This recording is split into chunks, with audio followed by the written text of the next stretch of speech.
Halifa Sallah, the National Assembly member for Serekunda, has called for a somber reflection on the change Gambians voted for and make sure it is not a waster, highlighting some development directions Gambia needs to take towards achieving progress.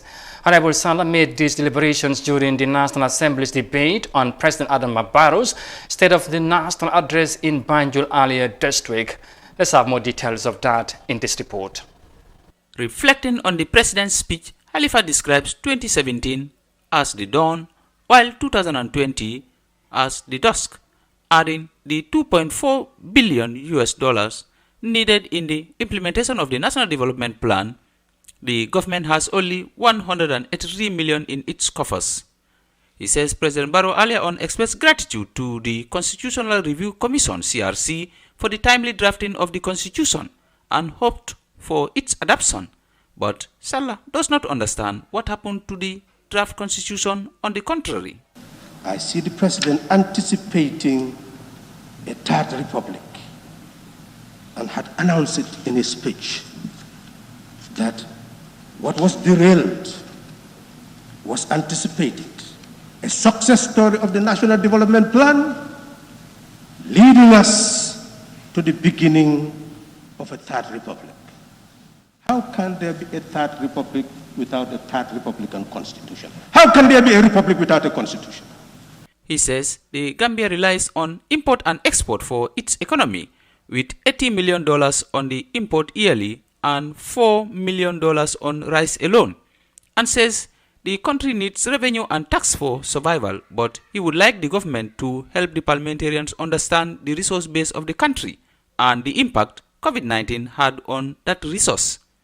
We will see the need for greater detail so that we will know, do we need a revised budget? We had supplementary appropriation, $2.8 billion. So as we move, we'll see the thread. Where did we put the money? What did it generate? Did we meet the expectations? This is precisely what this report is supposed to deliver. We need to know how the country is being run, the policies of the country and the administration of the state. That's what we need to know. The Serekunda parliamentarian observes that security sector reform is the key element of a transition process for the Barrow administration, but the German training program and the policy drafting process have been put to a halt. Sallah says Parliament should be informed about the phase of the policy drafting process as the country extends the economic mission and wants a policy nation. Sallah further calls for social auditing on the $824 million allocated to the Vice President's office to provide provision for the vulnerable people, saying they must be accountable and any money missing is a theft. He also demands answers on how the $500 million for COVID-19 was spent and the places testing and treatments are done, as the Gambia has over 3,200 cases with over 108 deaths registered. For iAfrica TV, I'm Umar Ahmad Toure. Now joining me on the line to discuss more on the National Assembly matters is the European Union Ambassador to the Gambia, Attila Lyos. Mr. Ambassador, many thanks for joining us. Now, what did you make of the rejection of the draft constitution by some members of the National Assembly, leading to its failure?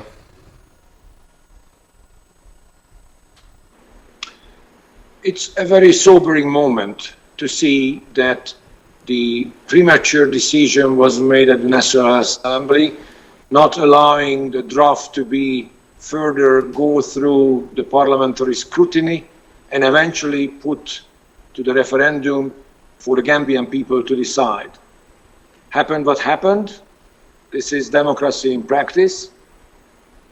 We very much look forward to hearing now from the Gambian government as to what is the way forward, how they envisage promoting the ambitious reform agenda. All right. Now, do you think this will jeopardize the country's transition process? I am not here to speculate. First, I would like to see the reflection of the government, of the political elite, First, I want to listen to my Gambian partners as to what is now the plan B, how to continue the transition in the country. It's quite obvious that the main avenues of reforms, the reform agenda of the government, of the country, the constitutional reform, the truth and reconciliation, and the security sector reform are key pillars, and they are very much interconnected.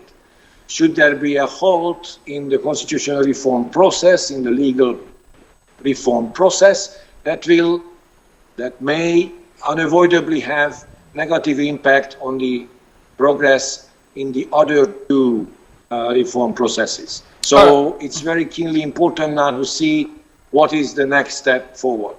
Mr. Ambassador, now we learned that the foreign missions in the Gambia, including the EU, attempted to meet with the president ahead of the National Assembly vote on the constitution bill. Now, what prompted such a move? Can you please repeat your question, because I couldn't hear it?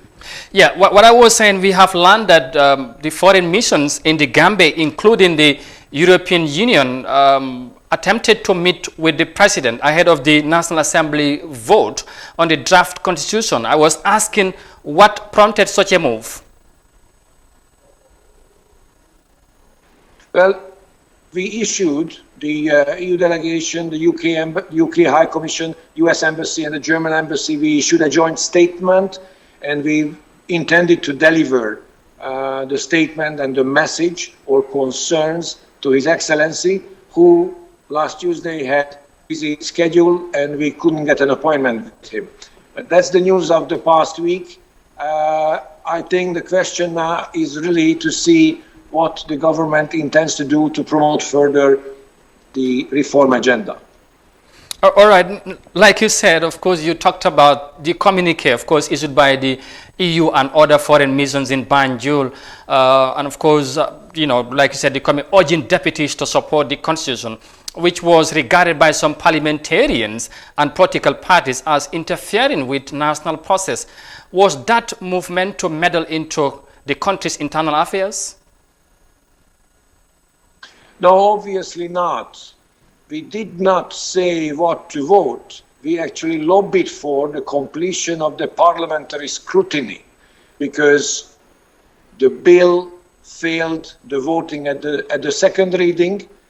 Therefore, there was no chance for the parliamentarians, the honorable members of the National Assembly, to really discuss the bill provision by provision at the third reading during the committee readings.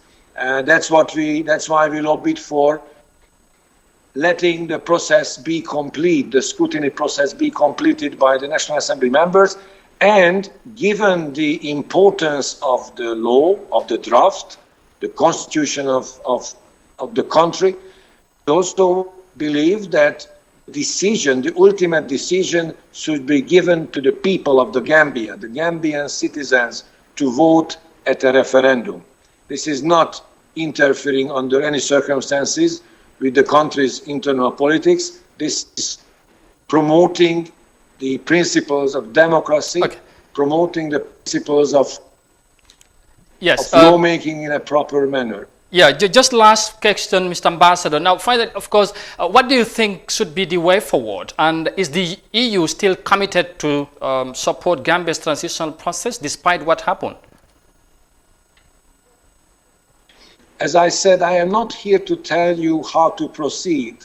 I am very much looking forward to hearing now from our Gambian partners, state and non-state actors, as to what the Gambian way would be to proceed further with the ambitious reform agenda. Once we hear that, once we come to know about the plan B, then the European Union will be in position to consider how to go about the partnership. Attila Laios, the European Union Ambassador to the Gambia, many thanks for your time. Thank you very much. All right. That was the EU Ambassador to the Gambia, Attila Laios, speaking to us live on the line.